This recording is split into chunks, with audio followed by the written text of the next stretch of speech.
Buenas tardes a todos, bienvenidos a Findes.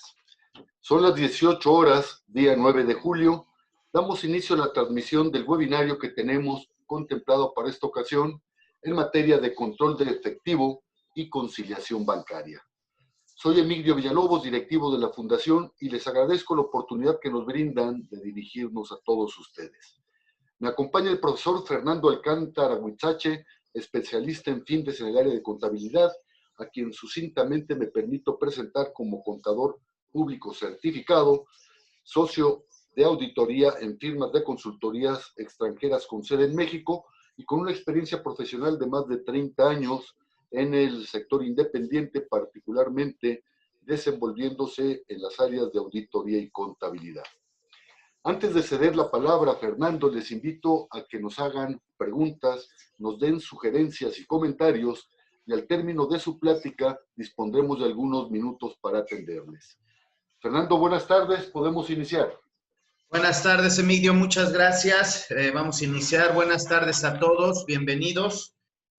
Vamos a dos temas que tienen que ver con la parte del control administrativo y, por supuesto, de la parte del control contable. Entonces, si no hay más que decir, vamos a entrar al tema de lo que es el control y el manejo del efectivo. Ustedes bien saben, hace muchos años, los negocios se podrían hacer o se hacían bajo el esquema del manejo del efectivo. Hoy, por razones fiscales y por razones principalmente de control interno, pues ya es complicado que las empresas manejen propiamente efectivo, o sea, dinero líquido. Cuando se constituían las sociedades, se integraban varios socios, hacían su aportación del capital y lo hacían en efectivo. ¿Qué creen? En eso entonces, no necesariamente todos los negocios, no necesariamente lo llevaban a una cuenta bancaria. Sí empezaban a usar ese tipo de controles. Sin embargo, había muchas empresas que no llevaban ese control. Por lo tanto, las empresas lo que decidieron, precisamente por llevar un mejor control, aparece un concepto en el proceso administrativo que se llama control interno. El control interno son las políticas y procedimientos que establece una entidad para salvaguardar el activo del negocio. En este caso, estamos hablando del efectivo. Por lo tanto, entonces, la política que se establece para el control del efectivo se establece en cuanto a que todo dinero que entre a las arcas de las empresas, de la empresa misma, nunca debe ser nunca debe ser utilizado inmediatamente. Todo dinero que entre en efectivo se tiene que depositar invariablemente. Esa es la política que se establece.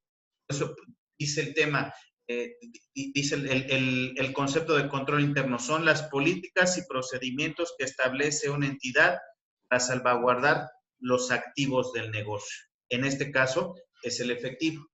Y la política que en principio debería quedar por escrito es: todo dinero que entre en efectivo se debe hacer un depósito. Y después, cuando se tenga que hacer pagos, se tiene que cumplir con todo el procedimiento de una cuenta por pagar, donde llega el proveedor, entrega su factura, le entregan un contrarrecibo, se pasa a cuentas por pagar para la revisión de los requisitos de la factura, y llega el día de pago. Y ya va el proveedor a recoger su cheque, o hoy en día pues la transferencia se hace los días que se establecen para pagar. Hasta ahí fue como nace el control interno para salvaguardar los activos. Por eso es que ustedes en muchos casos ven políticas. Las políticas, ese es el objetivo, o conocen políticas. Otra política es por qué los activos, el mobiliario, el equipo de cómputo, todos esos activos deben tener identificación, quién los tiene, dónde están, para qué sirven. Todo eso es una política para salvaguardar esos activos. Se sepa quién los tiene, en qué lugar se encuentra, cuál es el costo, etcétera, etcétera. Sin embargo, en el caso del efectivo, hay empresas, y todas las empresas en este país o en el mundo requieren de gastos menores. Entonces, por eso, al establecer la política de que todo lo que se recibe en efectivo se tiene que depositar, entonces aparece una nueva cuenta que se llama Fondo Fijo de Caja Chica. Es decir, ok, deposito todo el efectivo, sin embargo, sí requiero cubrir ciertos gastos en efectivo. El propósito de manejar así el efectivo es para que todos los pagos se hagan a través de cheque o en transferencia. Sin embargo, se presentan algunas partidas como la compra de artículos de escritorios menores, pasajes urbanos, artículos de aseo, la compra de timbres, etcétera, que se deben pagar en efectivo, y por lo tanto su importe generalmente debe ser por cantidades pequeñas, y por ahí entonces existe otra política del fondo fijo de caja chica. Es decir, se tiene que establecer un fondo fijo para que se hagan esos pagos. Por lo tanto, se tiene que definir los gastos menores. ¿Cuáles son para cada empresa los gastos menores? Les pongo un ejemplo, pues en una empresa pueden decir, los gastos menores son los que se realicen hasta una cantidad de 900 pesos o de 1,000 pesos. A partir de 1,001 en adelante, ya tienen que pasar por el proceso de cuentas por pagar, que sería otra política y otro procedimiento. Por lo tanto, esos gastos menores a 1,000 pesos se pueden realizar y se pueden realizar con el fondo fijo de caja chica. ¿Okay? Entonces, se hace un estudio. Algunas personas dicen, ¿cuál es el fondo fijo de caja chica ideal? No existe una cantidad. Todo va a depender de las veces en que se compruebe, en que se solicite el reembolso. Si en una semana se solicita el reembolso una vez en la semana, valga la expresión, entonces es un fondo fijo adecuado. Si ya el fondo fijo, el reembolso se hace 2 veces o más a la semana, habrá que analizar el incrementarlo. ¿Para qué? Porque ese reembolso, en reunir los comprobantes, hacer la reposición, pues conlleva tiempo. Por lo tanto, lo ideal en tiempo es que se reembolse una vez a la semana. Sin embargo, también va a depender del importe establecido. Entonces, propiamente el fondo fijo de caja chica se tiene que entregar al empleado. ¿Y cómo se entrega? A través de un cheque que ese empleado tendría que cambiarlo. ¿Okay? Entonces, el empleado encargado debe manejar dicho fondo y se señala un tope para efectuar los mismos gastos o los mismos pagos. Mismos que deben cumplir con ciertos requisitos de control, deben estar autorizados por la persona facultada para ella.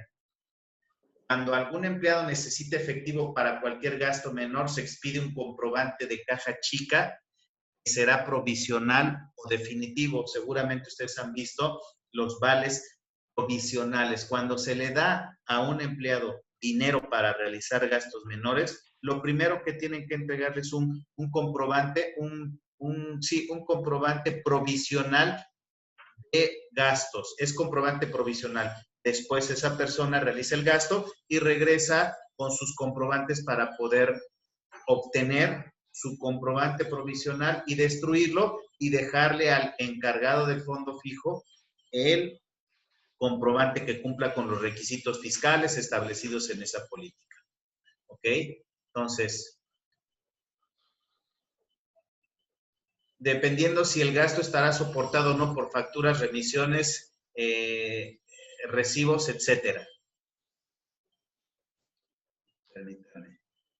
Ahí está.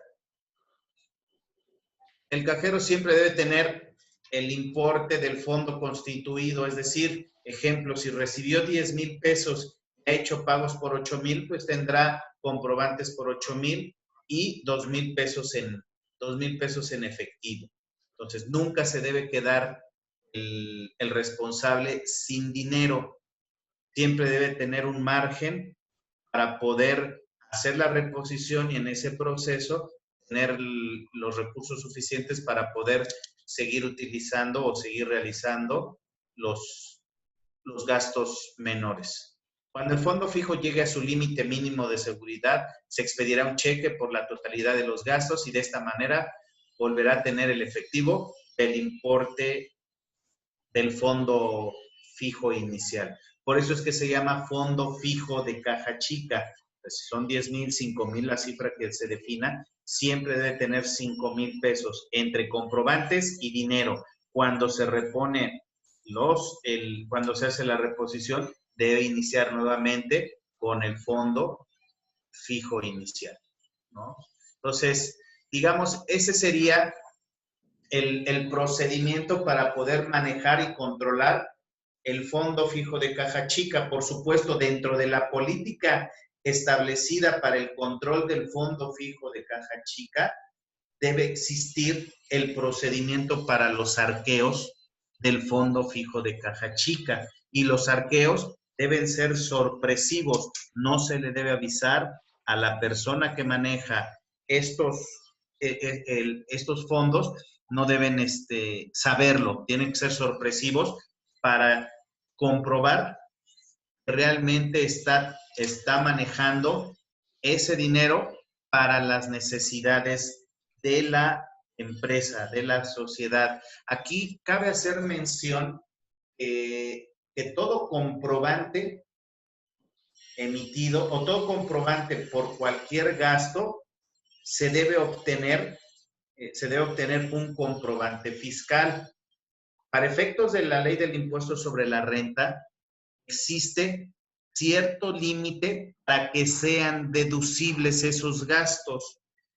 Es decir, si yo voy y compro papelería por un importe menor a 2,000 pesos o hasta por 2,000 pesos, el gasto puede ser deducible aún y que se haya pagado en efectivo, siempre y cuando cumpla con los requisitos establecidos de deducibilidad que estipula la ley del impuesto sobre la renta. Pero hay gastos que, aún y que sean menores a 2,000 pesos, no pueden ser obtenido su comprobante fiscal, mejor dicho, no va a ser deducible aún y obtengan su comprobante con requisitos fiscales. El principal y que muchas empresas manejan así es, pagan la gasolina aún y por menos de 2,000 pesos y obtienen su comprobante fiscal. Pues desde el punto de vista de la ley del impuesto sobre la renta, la gasolina no puede ser deducible cuando se paga en efectivo. Entonces, sí es muy importante que consideren esa característica o esa deducibilidad. Ahorita lo busco. Sí incluye el IVA, sí incluye el IVA, por ahí lo preguntaron, pero ahorita nos enfocamos a las preguntas. Entonces, es muy importante que consideren ese tipo de gastos. Los gastos a partir de 2,000 pesos y se pagan en efectivo, aún y que obtengan su comprobante con requisitos fiscales, no es deducible. ¿Ok? Entonces, para que lo consideren. Entonces, con base en esto, el efectivo y el tratamiento del fondo fijo sería lo que podríamos platicar. Vamos a entrar ahora a un tema de lo que son las conciliaciones bancarias, ¿no? Porque todavía no paso, Gaby, ya estoy poniendo la siguiente de conciliaciones bancarias. Entonces, es una conciliación bancaria. Generalmente, cuando una empresa recibe su estado bancario de banco o lo baja a través del Internet, en muchos casos no coincide lo que muestra el estado de cuenta con lo que se maneja en los libros contables, en los registros contables. ¿Por qué no pueden, por qué puede hacer la diferencia? Pues la diferencia debe ser o puede ser por el tema de, en estos casos, las diferencias entre lo que dice el estado de cuenta y lo que maneja la contabilidad, puede ser que en algunos casos se entrega el cheque al proveedor o al beneficiario. El beneficiario puede tardar en depositar esos cheques. Por lo tanto, esa es una partida que dicen en tránsito, ¿ok? La contabilidad ya les dio salida. Sin embargo, el banco todavía no les da entrada porque todavía no lo van a cobrar o no lo va a cobrar el beneficiario. Esa es una de las características o una de las condiciones. Ahora bien, otro, que la empresa entregue o deposite cheques de otro banco y tardan en días en pasar por cámara de compensación para que después lo reconozca su banco. ¿Okay? Pagos que el banco hace a su cuentaviente por servicios prestados como comisiones por cobranza. Las comisiones por cobranza, el banco las carga y no avisa sino hasta que tengamos el estado de cuenta y se hace el registro contable. Por eso tendrían ciertas diferencias entre los estados de cuenta y los registros contables. Entonces, también existen depósitos que se hayan cargado a la cuenta de bancos que no hayan sido acreditados a la empresa, que era lo que les llamaba, porque el depósito estuvo formado por cheques que les fueron entregados al negocio, sus clientes, que se endosaron al banco y la institución de crédito no tenga todavía el conocimiento de que esos documentos ya fueron aprobados por la Cámara de Compensación. Entonces, lo que les digo, cuando un tarjetaviente deposita un cheque a su cuenta de otro banco, lleva un proceso de que lo tenga que reconocer el Banco Central para poder hacer el traspaso a la cuenta beneficiaria. Ese procedimiento se le llama cámara de compensación. ¿Ok? También puede ser que no coincida pues por errores de registros que puede cometer el banco o también como el responsable de los registros contables. Decimos que no se descubren hasta realizar el análisis del porqué de esas diferencias y ese análisis se hace a través del proceso que se llama conciliación bancaria. ¿Okay? El análisis que se hace para determinar las partidas que originan las diferencias de los saldos que hemos mencionado, así como conocer las causas de las mismas, se llaman conciliaciones o conciliación bancaria. Y créanme, es una fórmula muy sencilla que es la que vamos ahorita a revisar. Dice, las conciliaciones bancarias pueden efectuarse de dos maneras, ya sea partiendo del saldo del estado de cuenta que envió el banco para llegar al saldo de la cuenta de bancos en los libros de la empresa. Ahorita lo platicamos.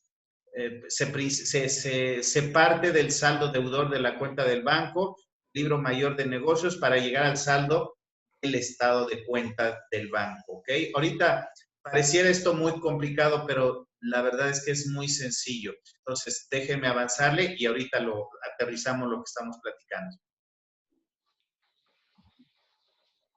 Existen dos formas mencionadas que tienen mayor aceptación. Sin embargo, vamos a platicar la más común. Es si tú partes del saldo del estado de cuenta, el procedimiento que se hace es, obtengo el estado de cuenta del banco y ahí como donde dice saldo según estado de cuenta, pongo el saldo final del estado de cuenta, 30 de junio. Eso es lo que pongo, el saldo según estado de cuenta del banco. Fíjense cómo dice, más cargos de la empresa no correspondidos del banco. ¿Qué es lo que tienen que hacer? Del 1 de junio al 30 de junio, ustedes tienen que puntear cada partida que aparece en el banco y verificar que efectivamente están en la contabilidad. Un ejemplo, ustedes van en el estado de cuenta, 1 de enero, depósito, la factura 35, 100,000 pesos. Le ponen una marquita, le ponen una marquita para corresponderlo. La correspondencia significa que lo que está en el estado de cuenta también tiene que estar en la empresa, en los registros de la empresa. Dice, cargos de la empresa. Hoy verifico, ese cargo de la empresa es un depósito, fíjense, los cargos de la empresa son depósitos. ¿Okay? Y tengo que buscarlo en los abonos del estado de cuenta, porque recuerden, para el banco un abono es un depósito, para la empresa un cargo es un depósito. Eso es lo que podría confundirnos, pero recuerden, los abonos del banco son depósitos a su cuenta bancaria. Y en la contabilidad los cargos son depósitos. Entonces yo voy verificando el cargo que registré por un depósito que llevé al banco esté correspondido en el estado de cuenta del banco como un abono y voy punteando, voy correspondiendo partida por partida y si alguna partida, ya sea la contabilidad de los controles de bancos, no esté en el estado de cuenta, ahí le voy a poner un numerito a la partida porque es una partida no correspondida. Lo que voy a poner en la conciliación bancaria son las partidas que no están correspondidas, tanto de la contabilidad hacia el banco como del banco hacia la contabilidad. Eso es lo que tengo que poner en el documento llamado conciliación bancaria. Después dice cargos de la empresa no correspondidos por el banco y también tengo que sumar los cargos del banco, fíjense ahora cómo dice, cargos del banco no correspondidos por la empresa. Yo me voy a la columna de los cargos del banco, al estado de cuenta del banco, y me voy a la columna de cargos. Los cargos que considera el banco conceptualmente son salidas de la empresa o cobros del banco, es decir, una comisión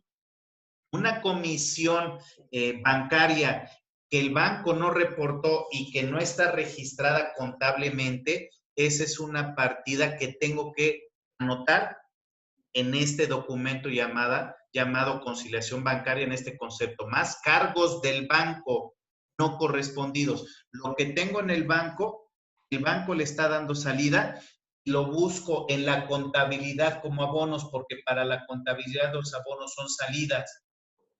Para el banco, las salidas les llama cargos. Y tengo que ir correspondiendo cada uno y otra vez las partidas que no estén en un lado o en el otro, lo tengo que anotar. En este caso aquí voy a poner cargos del banco, ¿okay? No correspondidos por la empresa. Le sigo avanzando a la contabilidad, le sigo avanzando a la conciliación y luego dice menos abonos de la empresa.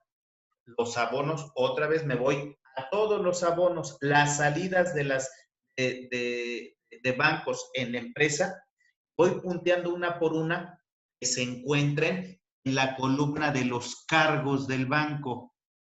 Voy punteando, ahí le voy poniendo una marquita porque está correspondiendo. Y las partidas que no se encuentren en la empresa, que no estén en el estado de cuenta como cargos, entonces ahí le voy a poner otro numerito para poderlos incluir en este documento. ¿Ok? Entonces, dice abonos de la empresa no correspondidos por el banco. Y después viene otro concepto, abonos del banco no correspondidos por la empresa. ¿Qué significa eso? Yo me voy al estado de cuenta, a la columna de los abonos. Para el banco son los depósitos. Cada abono del banco voy a ir viendo que se encuentra en la contabilidad, en los depósitos de la contabilidad, o sea, en los cargos de la contabilidad. Voy correspondiendo partida por partida y las que no se encuentren son las que voy a poner, en este documento. El banco, los abonos que no están en la compañía, en la contabilidad, los anoto en este espacio, en este rubro. ¿Okay? Y así voy poniendo cada concepto y al final, algebraicamente, me va a decir saldo de según estado de cuenta más los cargos de la empresa que no se encuentran. Los cargos de la empresa son depósitos que no están en la columna de abonos del banco. Y después me dice más los cargos del banco que son salidas en las columnas del banco que son salidas que no están correspondidos en la empresa, que no los contabilizaste en la empresa como una salida. Y después vienen menos los abonos de la empresa, que son salidas de la empresa, que en el estado de cuenta debe estar la columna de cargos. Pero otra vez, los cargos para el banco son salidas, los abonos para la empresa son salidas. Y después vienen los abonos del banco, son depósitos que tiene el banco, la empresa no reconoció. Punteo todo y lo que no se encuentra lo pongo en este documento. Algebraicamente tengo que llegar a los saldos según libros. Entonces, ese es el procedimiento sencillo, porque la verdad es que es muy sencillo, nada más el secreto es primero identifico, correspondo, y lo que no corresponda de un lado o de otro, ya sea de la empresa o del banco, esto es lo que lo voy a acomodar en cada uno de estos renglones. Algebraicamente me tiene que dar el resultado, el saldo según estado de cuenta, y tengo que llegar a los saldos según libros. Si tienen, empezamos con las preguntas. ¿Cómo le hacemos, Emilio? ¿Tú las lees o...? Gusto, Fernando, yo las voy leyendo. En principio, Aide, buenas tardes. El artículo de la ley de ISR que usted pregunta es el 27. Y sí, Paulina, el importe ya incluye IVA, son 2,000, incluyendo el IVA.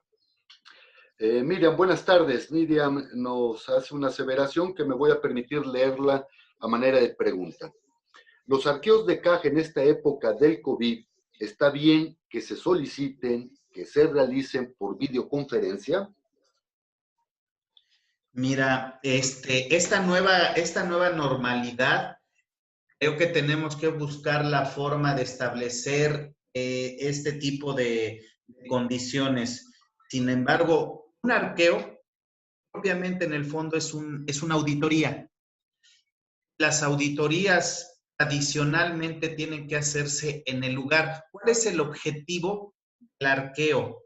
El objetivo del arqueo es ver que el dinero se encuentre en el lugar donde tiene que estar.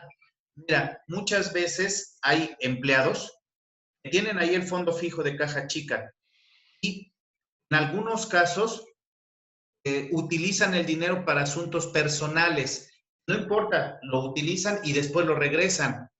Aún y que esté el dinero en la caja, en el fondo fijo, el objetivo ya no lo estás cumpliendo con un arqueo si está ahí. Por eso es que los arqueos tienen que ser sorpresivos para ver no que esté el dinero, sino que le estés dando un adecuado uso, un adecuado manejo para los fines de la empresa. Yo te diría, ahorita en temas de COVID, no me serviría desde el punto de vista de auditoría hacer un arqueo en forma virtual, porque si le hace falta, pues ahí pues va a sacar de su cartera y le va a poner, pues me faltó esto y ahí está.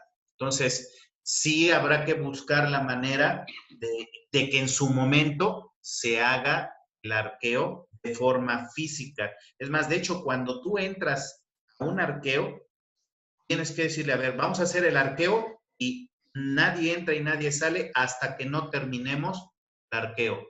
Ese es el objetivo propiamente de un arqueo de fondo fijo. Gracias, Fernando. Guillermo, buenas tardes. Nos pregunta Guillermo, ¿por qué los depósitos del banco son abonos y los de la empresa son cargo? Es precisamente para poderlos identificar. De hecho, desde el punto de vista del control de bancos, del banco, es un estado de cuenta del banco. Inclusive, cuando a ti te entregan un cheque, lo cruzan, le ponen un sello y como dice, para abono a cuenta del beneficiario.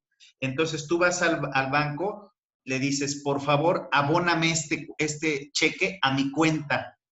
Entonces, ese es el término correcto. Y el banco lo que hace es lo deposita a tu cuenta. Es, digamos que cruzado. Para el banco, un abono es un depósito. Ese es el concepto del banco.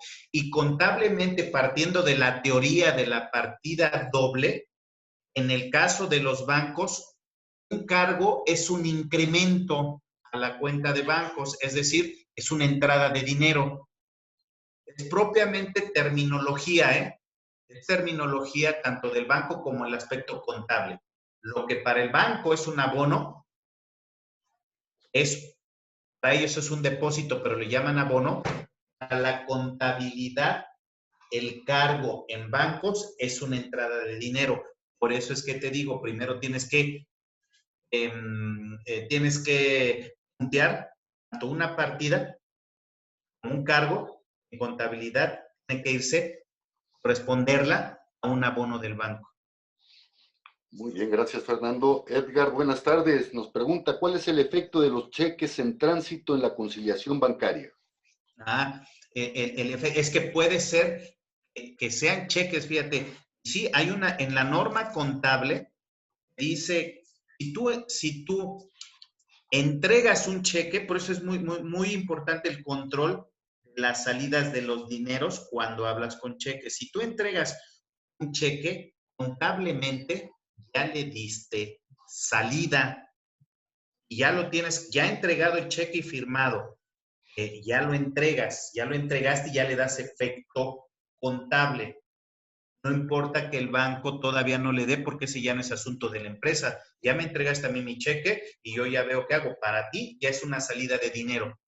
Porque si tú no registras ese cheque, tu efecto puede ser que se te sobregiren las cuentas bancarias si no reconoces tú como esa salida.